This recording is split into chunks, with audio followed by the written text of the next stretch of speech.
Good morning, students. This is Padmanabham, botany teacher. Now, in this class, I am going to explain the anatomical structures of dicot and monocot root. First of all, the anatomical structure of dicot root we are going to start now. What is anatomy of dicot root? Anatomy of dicot root means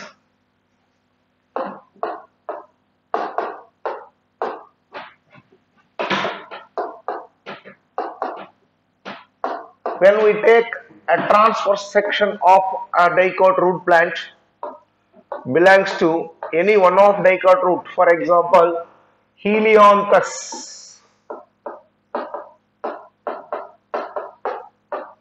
sunflower plant. Helianthus sunflower plant belongs to dicotyledonous plant whose root have that much of arrangements, that is called what mark? Taproot system was found, right?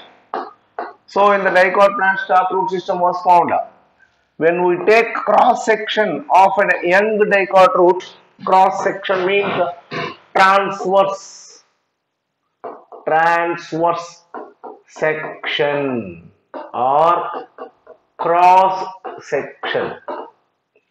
When we take like this and placed on a watch glass or a slide and placed under the microscope, when we observe the three different regions in the transverse section, roughly the outline is spherical like this, and the outermost layer made up with a single layered parenchyma cells called epidermis. We already discussed the tissue systems in the last class. So the outermost region, epidermis, and the centralmost area constitute the vasculature, that is a steel. In between the area is called cortex. So there are three major regions were observed in the outline of the transverse section or cross section of a dicot root, that is epidermis 1, cortical zone, then the stela. Okay, when we take the enlarged sector from here to here like this, when we take an enlarged sector, we are going to explain the detailed structure like this: outermost area, then the cortical area, then the stele, like this, right? So when we cut an enlarged sector, enlarged portion, we can easily distinguish the each and every layer whose cells, arrangements and developments all we can easily explain, right? So this is the ground plan or outer line of the cross section of a dicot root. Then this one was enlarged sector. That enlarged sector we are going to explain now each and every layer and each and every region. So majorly the dicot root transverse section exhibit three areas, that is one epidermis, cortex and stele. Now the enlarged sector, detailed description we start, that is the outermost layer. Epi means outer, derma means skin, that is called epidermis. So the epidermal layer made up with parenchyma cells which are compactly arranged without any intercellular spaces, without any gaps. Each and every cell was compactly arranged. These are parenchyma cells, somewhat elongated rectangular cells, and these cells are living and was not covered by cuticle. and was not covered by cuticle, no cuticle. And also there is no stoma, that is the stomata are also not found in the epidermis of root. This epidermal layer is otherwise called as epiblema. Some of the epidermal cells which are able to produce unicellular root hairs, that are the tubular extensions, are called root hairs, which are useful for absorption of water from the soil. So from the soil, the water absorbed by the root hairs. The root hair develops from the epidermal cells. Some of the epidermal cells are. The cells which produce root hairs are simply tubular extensions. The cells are very small compared to other epidermal cells. Compared to other epidermal cells, the root hair producing cells are somewhat small in size. They are called trichoblasts. The epidermal cells which produce root hairs are called what, ma? Trichoblasts. Because of the development of root hairs in the epidermis, this epidermal layer is otherwise called as piliferous layer. So don't make confuse. Epidermis means the outermost layer of the root, outermost layer. No cuticle, no stomata, right?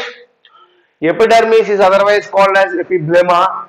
Because of the production of root hairs, it is said to be piliferous layer also. All the cells are same in size, compactly arranged. Some of the cells which are small in size, which produce root hairs, that cells particularly called as trichoblasts. Trichoblasts. So the epidermis generally gives protection to the internal parts and participate in the production of root hairs, through which the water absorption will be takes place.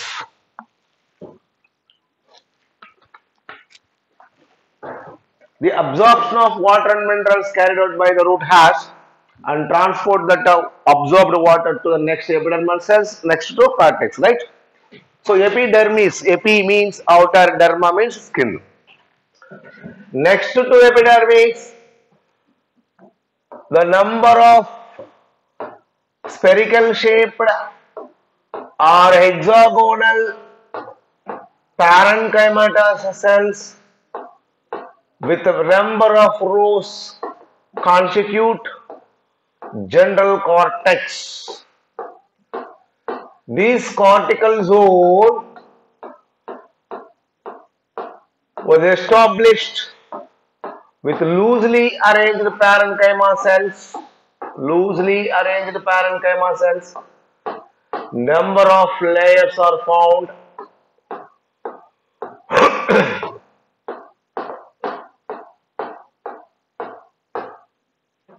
This area is called cortex. The cortical zone is made up with loosely arranged parenchyma cells.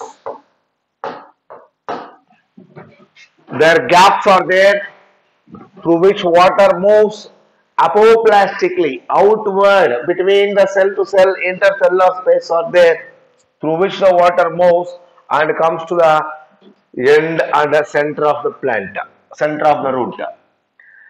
Then the innermost layer of cortex is made up with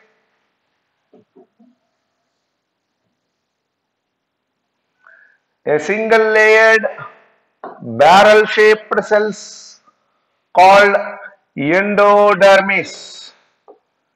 The innermost layer of cortex, very important. The cells are barrel shaped.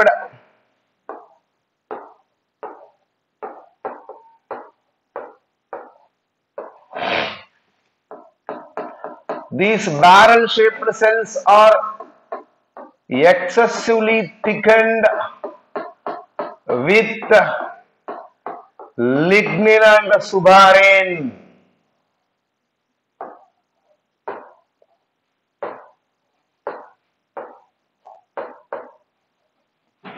So the tangential as well as radial walls of these cells are excessively thickened and are acts as a barrier from cortex to stele.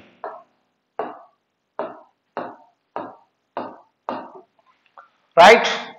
This is called endodermis. Each and every endodermal cell whose tangential wall and radial walls are excessively thickened like this because of lignin and suberin. The lignin and suberin are the cell wall materials which give toughness to the cell wall. These ligno-suberized walls of the endodermis was first observed by a scientist named Kasperi. So these are considered as Kasperian thickenings.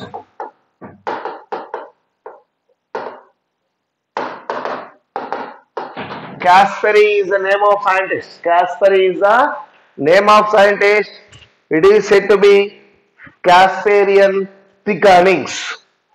Due to Kasperian thickenings, the barrel-shaped single-layered endodermal cells acts as dam, living dam or living cells which acts as a barrier from stele to cortex. This is cortex, this is stele now.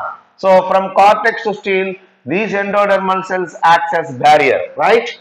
Because of the tangential walls as well as their radial walls are excessively thickened due to lignin and suberin, they act as dams or bridges from cortex to stele. This is the innermost layer of the cortex, very important, endodermis, which is made up with barrel-shaped cells, single layer, each and every cell thickened with lignin and suberin in the form of Kasperian thickenings. That is about cortex, general cortex and endodermis.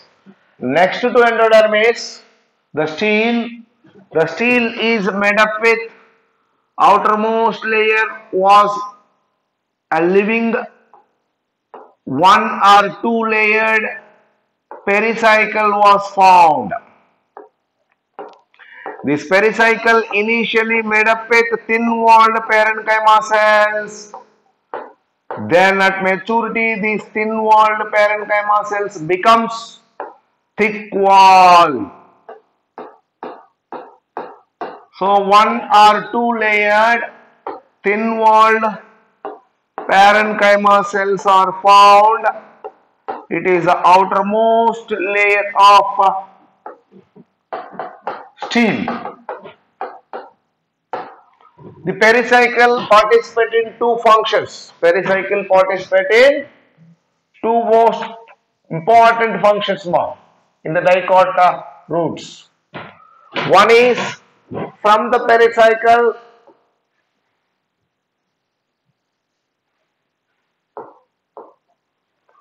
the lateral roots are developed.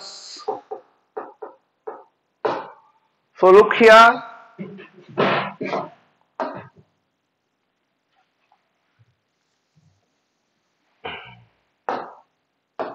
The main root, the epidermis,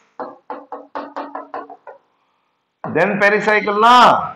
From pericycle only the lateral roots are developed. So the lateral roots are developed from pericycle, which is endogenous.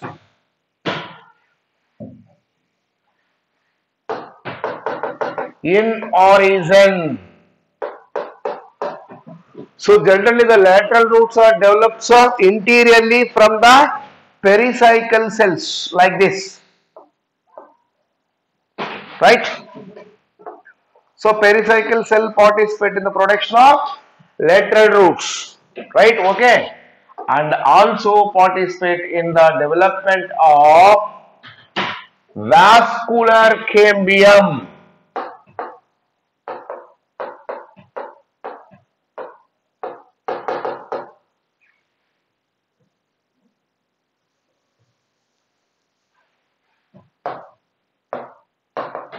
So dicot root pericycle participate in two functions, that is very important, which is a main area to produce lateral roots, that is endogenously from pericycle the lateral roots are developed, and at the time of secondary growth, these pericycle cells participate in the production of vascular cambium and cork cambium also. So some portion of vascular cambium and cork cambium also produced with the activity of pericycle. The pericycle is the outermost layer of steel which covers the steel, which is made up with a single layer or one or two layers of thick walled or thin walled parenchyma cells. Initially thin walled, then becomes thick, which is a protective layer of inner part, that is steel. So pericycle is the outermost layer of steel which participate in two functions, that is production of lateral roots and also participate of production of vascular cambium and cork cambium, right? That is about pericycle. Then to pericycle, the xylem and phloem was developed. The xylem as well as phloem development takes place from peripheral to center, that is 2 to 4 xylem patches or maximum 6 xylem patches alternates with the phloem patches were seen in these dicot plants. So xylem and phloem alternately arrange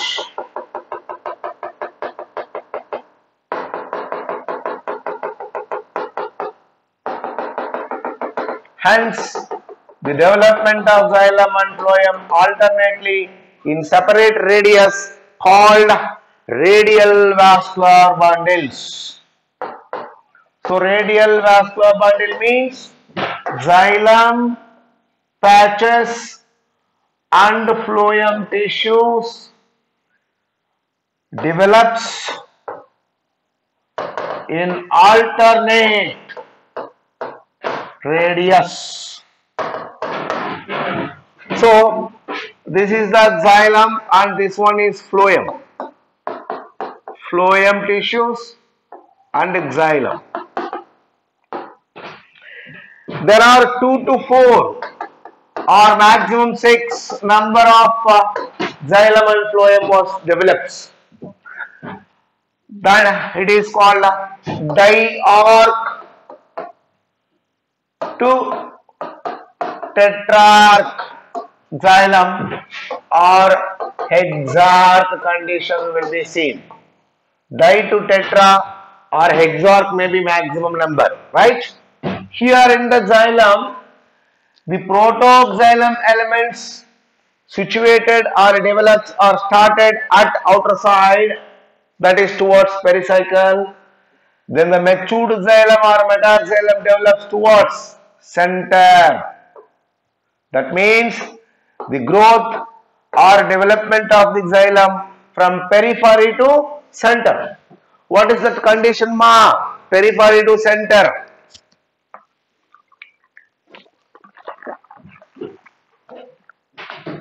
Centripetal growth.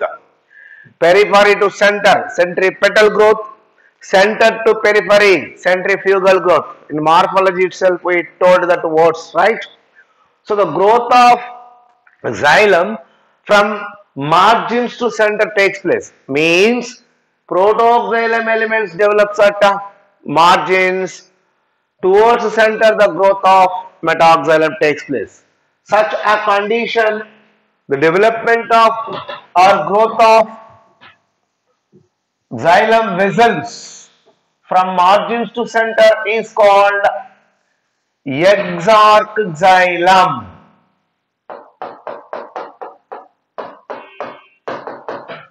Means protoxylem develops at periphery or margin and metaxylem grows towards center. This condition is called exarch xylem. The xylem is exarch is a main characteristic feature of roots. In roots, the xylem and phloem alternately present in separate radius, so it is called radial vascular bundles or alternate vascular bundles. But in the xylem vessels, the protoxylem elements develops towards outer side, then the metaxylem develops towards inner side. Means growth of xylem takes place from margins to center. That is called what mark? Centripetal growth. Centripetal growth of xylem was seen. Such a condition is called exarch xylem. The number of xylem bundles and phloem bundles may varies from plant to plant. 2 to 4, maximum 6. Only 2 bundles are found in some plants. Some other plants like cotton, there are 3: triarch, diarch, tetrarch, hexarch. Diarch, only 2. Triarch, 3. Tetrarch, 4. Pentarch, 5. Hexarch, 6. So, number of xylem bundles varies 2 to 4 or maybe 6 in different kinds of dicot plants. But the growth of metaxylem towards center only. So, protoxylem present outside, metaxylem develops towards inner side. Because of such growth, that is centripetal growth at 2 corners or at 4 corners. Let us see here. For example, growth of protoxylem takes place here to here like this. Diarch condition. What happens? The middle area becomes crushed. Or in tetrarch condition.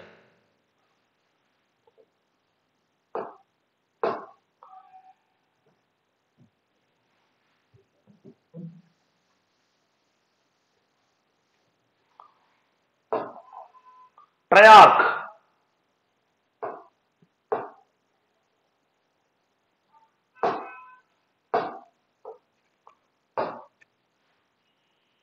Or in tetrarch condition like this, triarch or tetrarch, the middle area, that is medulla, the middle area, that is medulla or pith, becomes scanty, very less, due to growth of xylem from 2 sides or from 3 sides or from 4 sides, from periphery to center. From periphery to center, the growth of xylem takes place.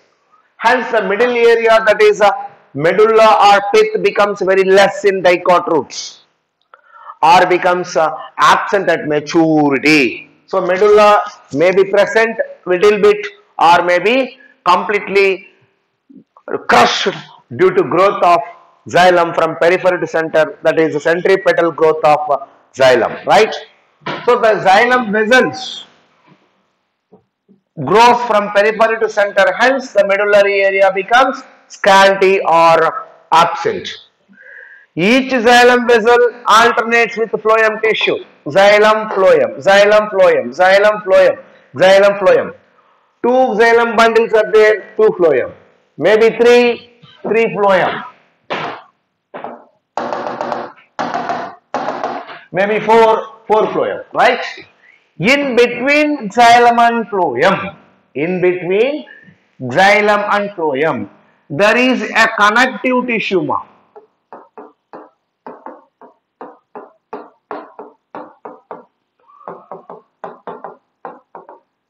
The connective tissue which were developed between xylem and phloem in the roots are otherwise called as a conjunctive tissue.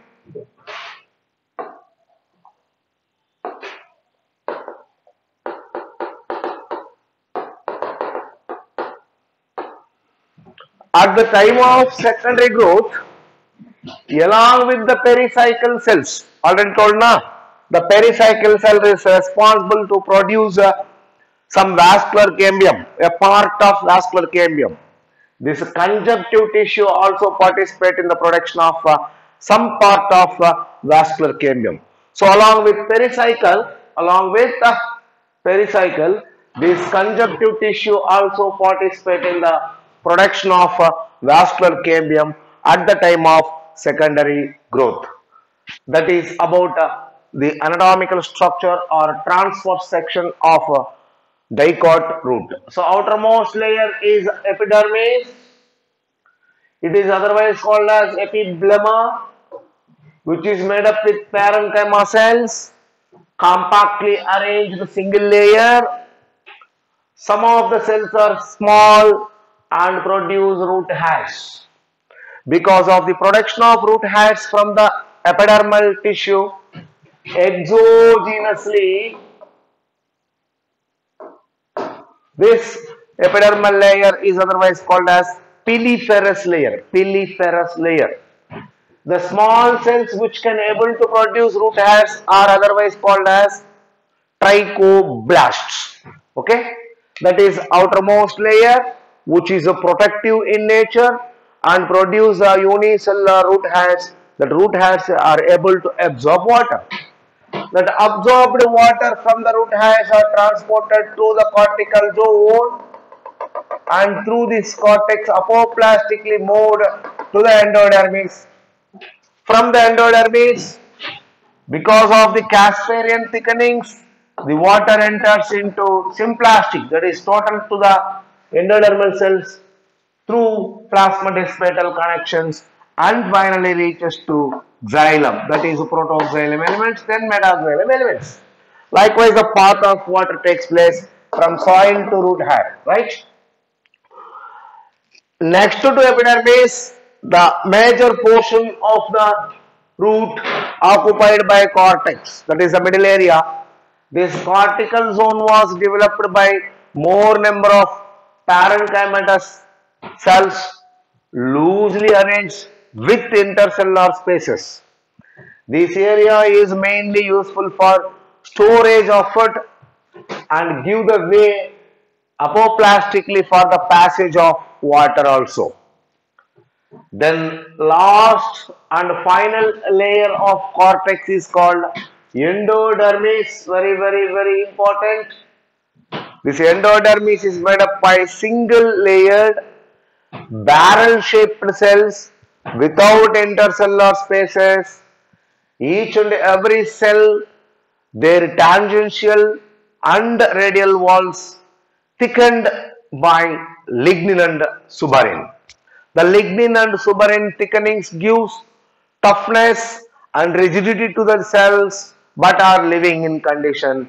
Hence they act as dams or barriers between cortex to steel. But in this endodermis, some cells opposite to protoxylem here.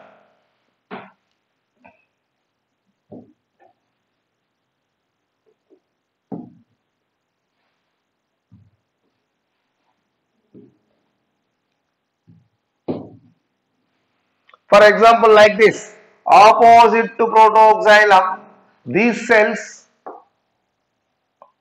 are not excessively thickened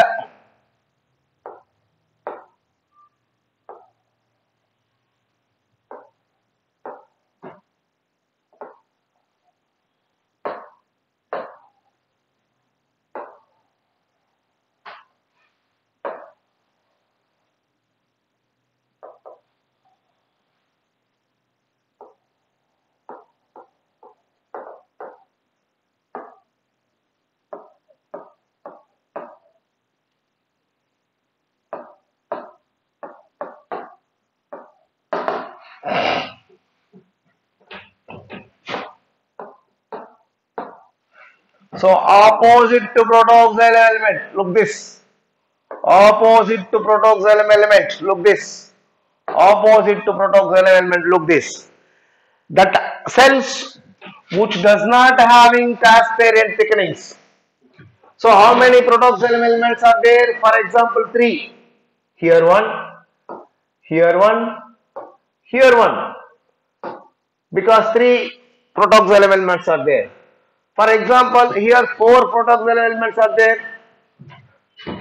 This is one, this is two, this is three, this is four. Means opposite to protoxylem elements, the endodermal cells divide the Casparian thickenings and are said to be passage cells.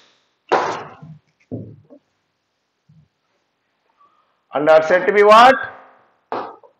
Passage cells, through which the water enters from cortex to stele. So the passage cells are limited in number because the xylem and phloem patches are limited in number in the dicot plants. For example, here diarch condition is there, two protoxylem elements opposite two passage cells are there. Suppose a triarch xylem, this one passage, this one passage, this one passage means protoxylem 1, protoxylem 2, protoxylem 3. Three protoxylem elements are there. So, three passage cells may be present. Tetrarch condition 4, pentarch 5, hexarch 6. Likewise, opposite to protoxylem, the passage cells are found in endodermis, which gives way to the entry of water from cortex to stele. Right? Then the stele. Outermost layer of stele is called pericycle. Pericycle is made up with one or two layers of thin-walled parenchyma cells, which may be thick at maturity. Pericycle participate in two functions, that is one, production of lateral roots, that is endogenous development. Then pericycle participate in the production of some portion of vascular cambium, some portion of vascular cambium at the time of secondary growth of the root. Then to pericycle, the vascular bundles are developed. Here in the roots, the vascular bundles are alternate radial vascular bundles. Means xylem in one radius, phloem alternately found in another radius. So likewise, xylem and phloem develops in alternate radius. In alternate radius. So the xylem vessels maybe 2 to 4 or maybe 6 in number, diarch to tetrarch or hexarch. That is, protoxylem elements develops towards outer side, metaxylem elements towards inner side. So growth of xylem from periphery to center, due to the protoxylem development at periphery to center, the growth of xylem is said to be exarch. Exo means outer. Arc means starting. Arche means starting. So starting at externally, development takes place towards internally. That is called what? Centripetal growth of xylem. Each xylem alternate with phloem. Due to the centripetal growth of xylem at four corners or at three corners or maybe at two corners, the middle area becomes crushed or middle area becomes scanty or absent. That middle area is said to be medulla or pith, which is also useful for storage only. Each and every xylem and phloem alternates na. In between phloem and xylem, the connective or conjunctive tissue will develop. So between xylem pipes and phloem pipes, there is a connective tissue. That conjunctive tissue also participate in the production of some portion of vascular cambium during secondary growth. So secondary growth was seen in the dicot roots. That is about a dicot root. If you have any doubt, you may please ask me in the doubt session, right? Next, monocot roots.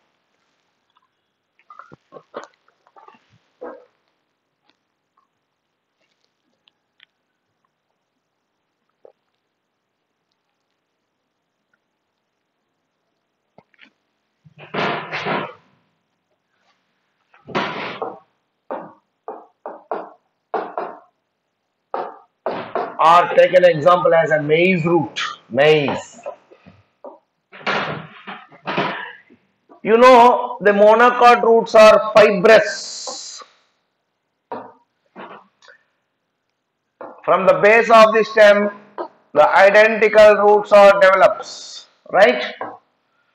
When we take cross section of one of the fibrous root, which also gives three distinct regions, that is epidermis,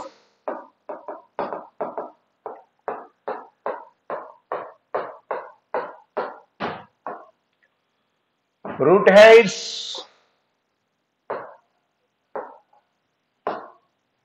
then stele. So epidermis, cortex, stele, the same parts found in monocot root transfer section also. TS of or cross section of monocot root. Same in the enlarged sector also we gave like this, right? But some differences are there between dicot and monocot. What are the main differences? Let us see. The epidermis is common, compactly arranged parenchyma cells without intercellular spaces, and root hairs are developed. Root hairs, epidermis. Here also no cuticle, no stomata. The monocot roots also no cuticle, no stomata in the epidermis. Then to epidermis, the cortical layer was developed with the parenchyma cells.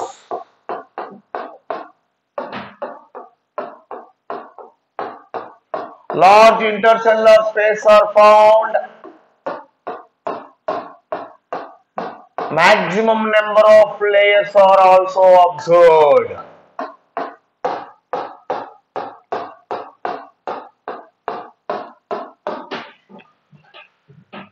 Then endodermis, same barrel shaped cells, thick lignosuberine walls. That lignosuberine walls are impervious to water movement, acts as barrier, and are exhibited Casparian thickenings.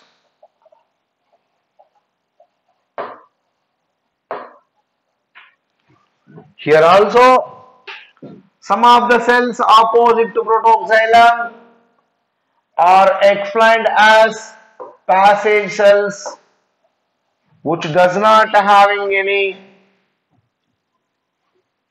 Casparian thickenings. But in the monocots, the xylem elements are developed towards the center only, but more than 6 patches are developed. More than 6. So more than 6 means polyarch condition. Polyarch. Each xylem vessel alternates with phloem, same in dicot. But what is the difference?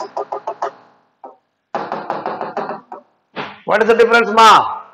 There is a 2 to 4 di to tetrarch. Here more than 6 polyarch condition. Alternate radius. Here also pericycle cells are there. 1 or 2 layers of pericycle cells are there.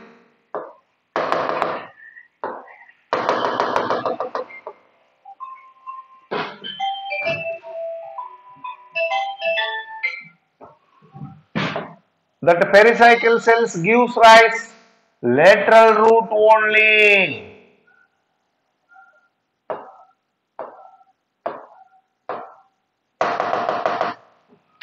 So endodermis,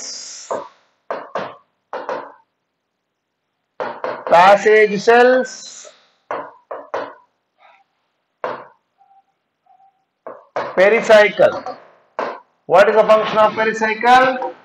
Production of lateral roots only. Okay, no secondary growth in monocot roots. So vascular cambium formation was not takes place because of the polyarch condition. Because of the polyarch condition, more than 6 xylem and phloem is there. So the middle area, medulla was well developed. So medulla was well developed. Each and every xylem and phloem alternates, which are polyarch in condition, and pericycle participate only in the participation of function of lateral root formation. That is the main difference between the dicot and monocot roots. So firstly, xylem and phloem number 2 to 4 in dicots, more than 6 in monocots. Right? Let us see the differences between dicot and monocot root.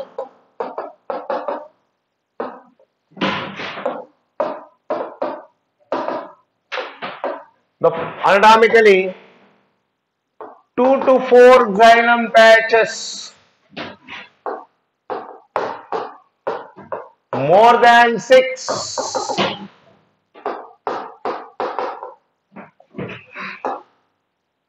so polyarch condition,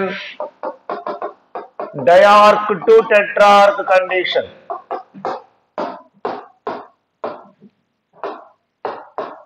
Okay. Secondly, medulla is absent or scanty, little amount. Here medulla was well developed. Thirdly, pericycle involves in two functions. That is one, production of lateral roots and produce a part of vascular cambium. Here pericycle participate in the production of lateral roots only. So that is the main difference between monocot and dicot roots. Remaining are all same: epidermis, piliferous layer, root hair, cortex, endodermis, passage cells, all are common, but 2 to 4 xylem and phloem patches are there. Here more than 6. Here medulla was very less developed or absent. Here medulla was well developed. Here pericycle participate in two functions, that is production of lateral roots and participate in vascular cambial formation. But here production of lateral roots only function of pericycle in the monocot root, because in monocot roots there is no secondary growth. So you go through with your material and distinguish between the parts, practice the diagram and label the parts of the monocot and dicot root. Read the theory points. Is there any point, doubt? If you have, ask me in the doubt sessions. Thank you, students. Meet you again in the next class with the dicot stem and monocot stem.